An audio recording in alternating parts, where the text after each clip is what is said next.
Selamat siang. Di sini saya akan jawab soal tuton atau tugas 1 dari mata kuliah logika.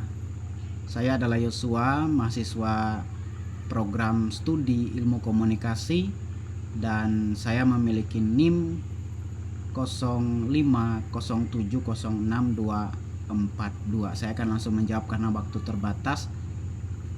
Term ada beberapa, yakni term universal dan term individual. Universal itu artinya mencakup seluruh anggota dari suatu kelas, atau disebut misalnya semua, setiap, misalnya semua mahasiswa dalam kategori mahasiswa.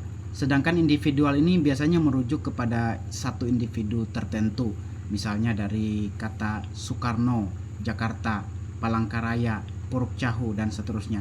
Kemudian term positif dan negatif. Term positif menunjuk keberadaan suatu sifat keadaan tertentu, misalnya cerdas, dokter, siswa. Ini hal yang positif. Sedangkan kebalikannya negatif menunjukkan hal yang tidak baik atau menyangkal, misalnya bukan guru, tidak kaya. Dan ini tentunya perlu ditangani secara hati-hati agar tidak menimbulkan ambiguitas dalam silogisme sesuai dengan materi pokok ya B Universitas Terbuka. Kemudian term konkret dan term abstrak. Yang konkret jelas sesuatu yang bisa kita lihat, misalnya meja, kursi, dan sebagainya. Term yang abstrak yang tidak bisa dilihat, contoh kejujuran, cinta, dan kemerdekaan. Kemudian sesat pikir atau disebut logical fallacy, yaitu sesuatu bentuk kesalahan dalam penalaran yang tampak logis tapi sebenarnya menyesatkan. Dan biasanya ini sering ditemukan dalam debat ya.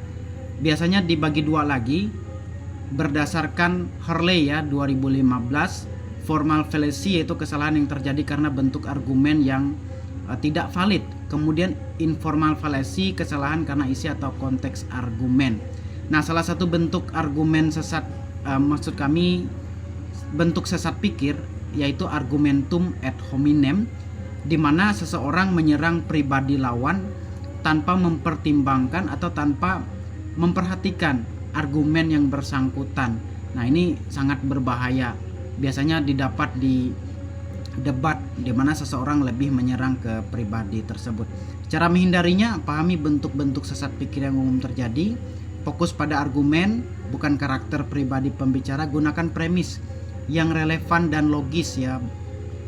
Evaluasi asumsi yang digunakan dalam berpikir, latih berpikir kritis melalui diskusi dan debat terstruktur. Nah, itu jawaban saya karena waktu terbatas. Terima kasih dan salam.